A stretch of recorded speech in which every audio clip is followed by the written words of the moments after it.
I am Jessica Locks. I'm married to my husband, Ian Locks. I can say that I'm content with my relationship. My husband and I are blessed with 4 kids. On top of that, I'm fortunate to have been born into a well off family.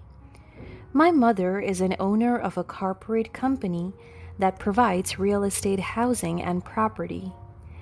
And as an only child, everyone expects me to inherit the family business.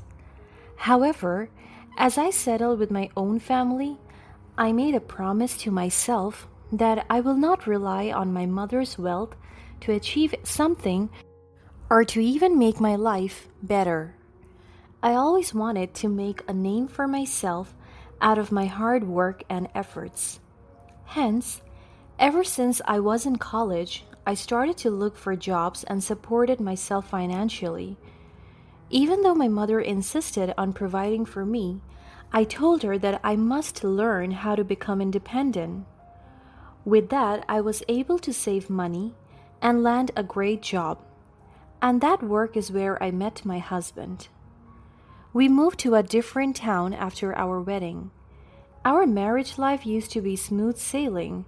However, for the past year, my husband became slacking with his job. He rarely goes to their office and he is late all the time. Aside from that, he kept on insisting that my mother should help us with our finances because, according to him, her millions are pointless if she won't splurge it on us. The way he said these things to me frustrates me so much.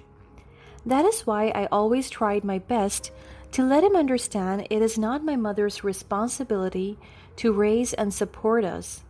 We are grown adults and this is our family. We must work hard for our children and not rely on our other family members. But no matter how many times I explain these things to him, his mind is still closed. One afternoon, my children and I were sitting in our backyard, waiting for our barbecues to cook, when my husband came to join us. That's what I thought. He threw a newspaper at me and hit my head.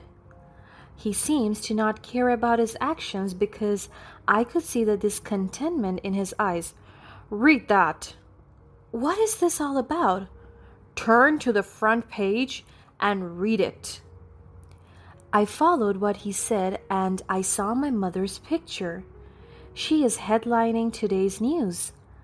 Successful businessman Mary Locks resigns due to poor physical health. I read the caption out loud. My heart started to pump very fast. My mother is sick, and I wasn't even informed about this. Honey, my mother is unwell. We must visit her. I quickly got my phone and started to contact my mother's secretary. They should have updated me about my mother's condition. I must be by her side right now. That is not the point here, Jessica. I was shocked when he grabbed my phone and put it away from me. The sudden rise in his voice tone has shaken me as well. What do you mean?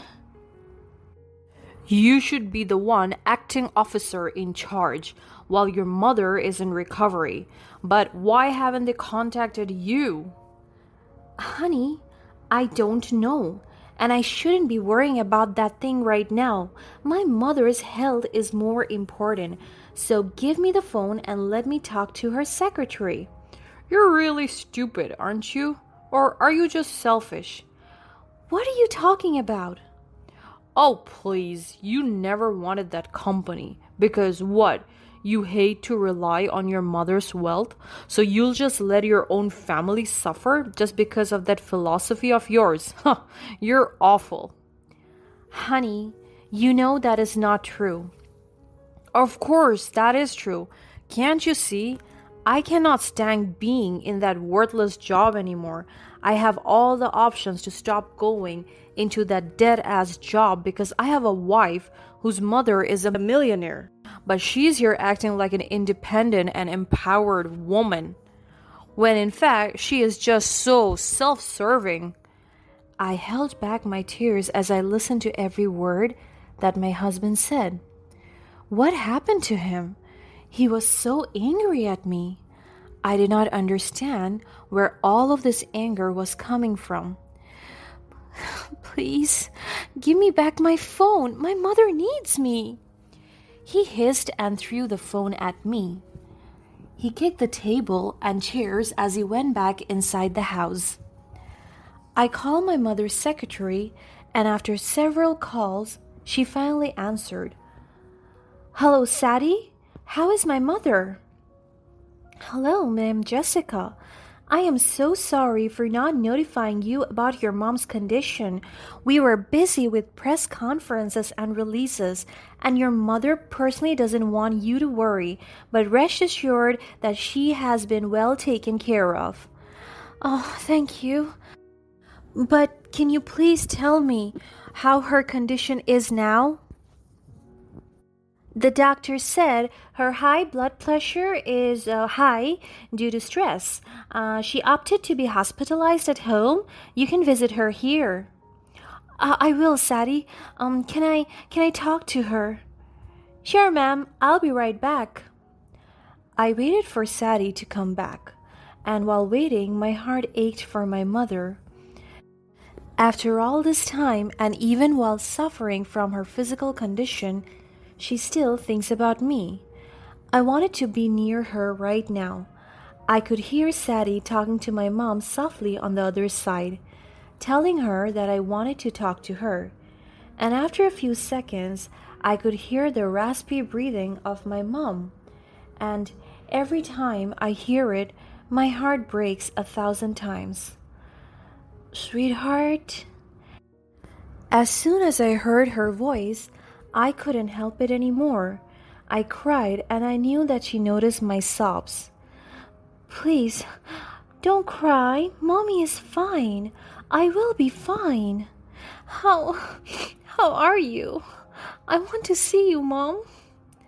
I did my best not to break my voice. I wanted to hold my mother right now and be by her side. I'm all right. Just a minor inconvenience. No need to worry, Ella. I closed my eyes as I savored her response. I know she is just faking it. She's always like this. She wants to appear strong, but in reality, she needs help. And she is doing this all for me. I will be there tomorrow. Please wait for me. I will, dearest. Sadie got the phone back and tried to calm me as I burst into my tears. Ma'am, Jessica, I want to be honest with you. Your mother's condition took a toll on her overall physical health, and she is very unwell. We will be waiting for you here, and I will do my very best to cater to all her needs. Thank you so much for your service, Sadie. We ended the call, and the first thing I did was to pack my things. My kids saw me crying, and the moment they knew the cause, they immediately packed their things as well. All 4 of them are incredibly close with my mother, and I could feel the concern and worry in them as they knew about their grandmother's failing health. My husband caught us packing, and his temper got worse again. What is the meaning of this? We're going to visit my mother. Oh, really? I thought you were independent. I thought you don't need your mother. Aren't you so proud of yourself that you think you can support yourself on your own? I closed my eyes to control my temper, and I heaved a deep breath to calm myself. Please, Ayan, not now. He grabbed me by the shoulder and pinned me to the wall. You do not have the right to boss around. Just because your mom is a boss doesn't mean you are too. You don't even have the amount of money she has. You're nothing but a prideful bitch. I wanted to slap him so hard, but I did not have the energy to fight back. I couldn't even feel the pain from his aggressive actions. My mind was fixated on my mom's condition. So go now. Go to your mom. and make sure you bring a large sum of money. Do something useful and lower your pride. No matter how many times I explained everything to him, he just couldn't understand the reason for my independence. He let go of me and immediately went to my kids' room. I stayed with them the entire night because I couldn't be in the same room with my husband. His cruelty is just too much. But it doesn't matter because first thing in the morning we will be out of this house and finally be reunited with my mother. I woke up very early the next morning. I immediately checked my phone to see if Sadie sent me a message. But the moment I started reading all the messages, my hand was shaking so fast. My heart was trembling and my knees almost lost their balance as I read that one message. She's gone. I'm sorry, Ma'am Jessica. I collapsed to the floor. I held my heart and I couldn't even properly breathe. I wept and mourned my mother's death. I couldn't even be with her during her last breath. My kids cried as well. My husband came to us and said the most awful words possible. Finally, she's dead. Are you going to take over the company now? I wanted to punch him just to bring him back to his senses. Why is he so rude? He kept on insisting on me having my mother's wealth and privilege.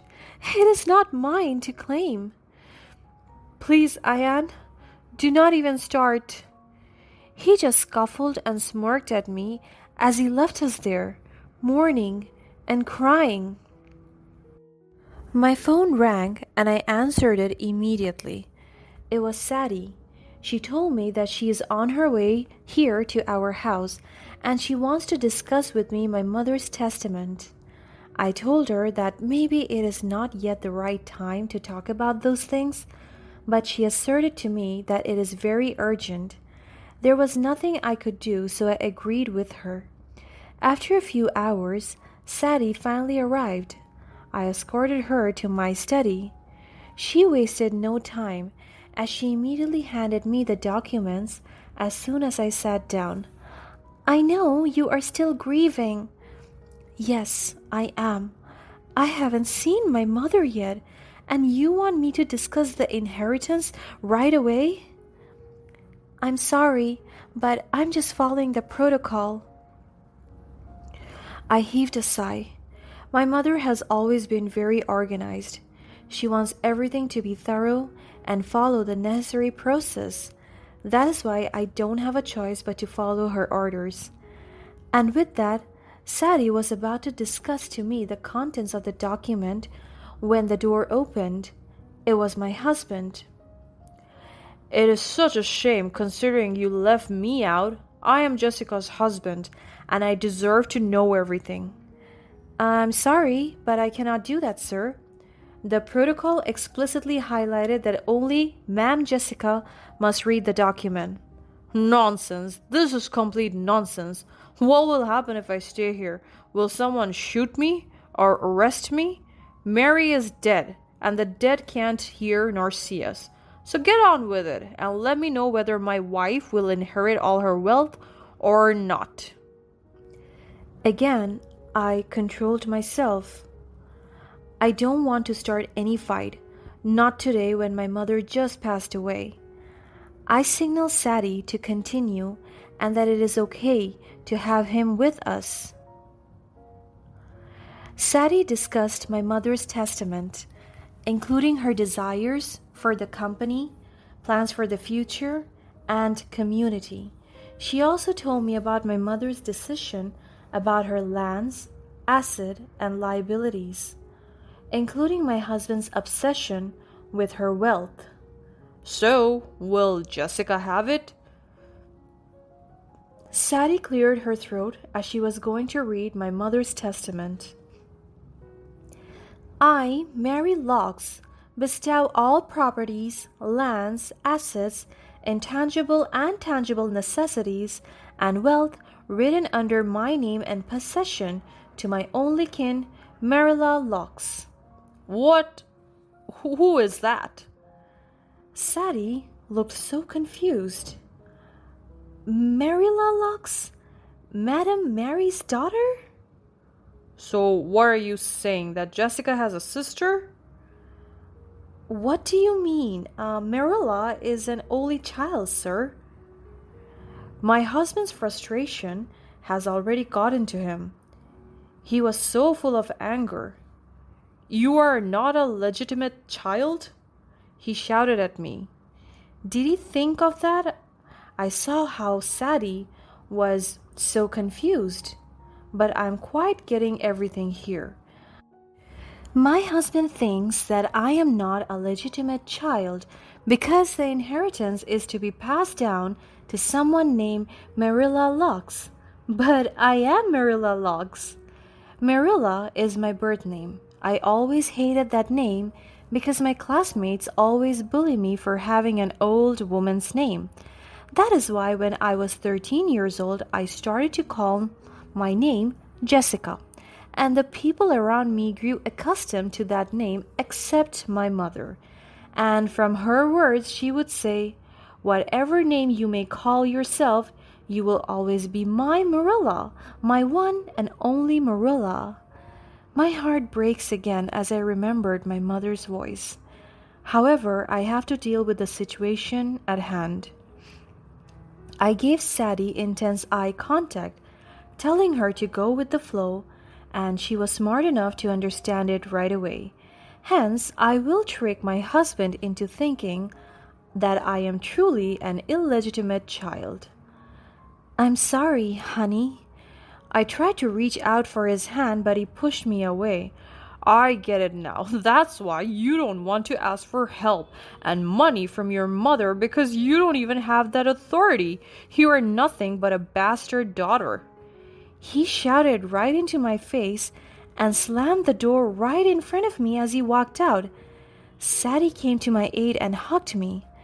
I told her everything about my husband, his harsh words, insults, downgrading, and mistreatments towards me.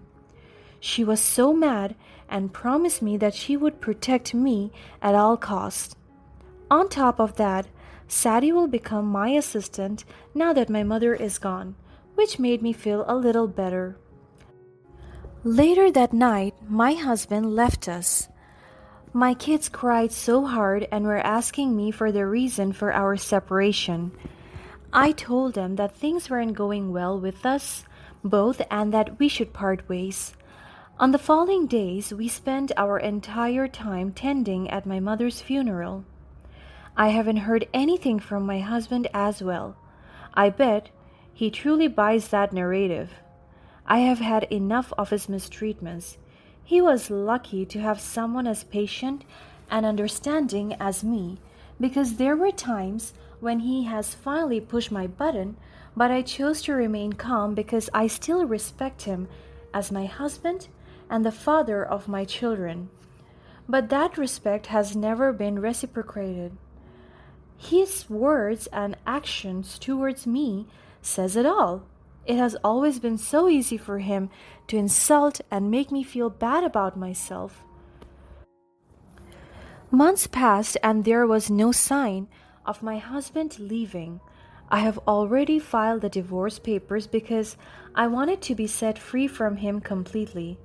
I became the CEO of my mother's company, now mine.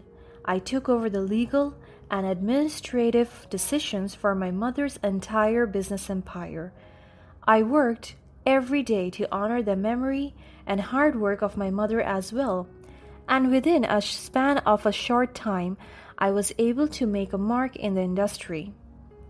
I made innovative and progressive changes in our company that were acknowledged nationally and even internationally. My newfound success is taking charge of the company proves me to be a capable leader. I want to make my mother proud of me, always. I devoted my time and effort to making her company shine and be loved around the world. because I know in that way I can take pride in her as well. One day, while I was preparing for a weekly board meeting, I heard a commotion, shouting and stomping, perhaps from the hallway. It was so loud that I could even hear it inside my office. The noise became prominent as it came closer and closer and closer. The door opened by force. It was my husband, all ragged, and he looked pale. Behind him were security guards trying to stop him from entering. "Jessica, honey, please." Ian was about to come near me when two of the guards grabbed him. He whimpered and even punched some of them. "Stop it!" He stopped and everyone stopped. He stepped forward and I signaled the guards to allow him. As soon as he came near, he immediately went to his knees. "Jessica, please, I've realized my mistake. I've seen what you have accomplished as Marilla. You've become a successful CEO, and I'm sorry for leaving you when you needed me the most." I just stared at him coldly. "It's too late, David. You chose to abandon me when I needed your support. You saw me as poor and useless, but you failed to see the potential within me." "I was blinded by our financial struggles, Jess. I thought the company and its wealth were everything, but I see now that I was wrong. I miss you, and I want us to be together again." You had your chance, David. You left me when I was at my lowest, and I will never forget that. I filed for divorce because I realized I deserve better than someone who only values me for my wealth. I'm sorry, but we are over. I instructed the guard to let him out and they did instantly. My decision is firm. I am leaving my husband behind. I didn't let that inconvenience stop me from seizing my day. So I went to the boardroom swiftly. "Ladies and gentlemen, I want to thank you all for your continued support and trust in our company. Under my leadership, we have experienced tremendous growth and success. Together, we will reach even greater heights." All investors applauded and seemed to be impressed by my speech. Later that night, as I was sitting at my desk, going through some documents, I glanced at the framed photo of myself and Ayan, feeling a mix of sadness and determination. I held my heart and whispered to myself, "I loved you, David, but you underestimated me. I will not let anyone define my worth based on material possessions. I have risen above the challenges, and I will continue to thrive together with my kids."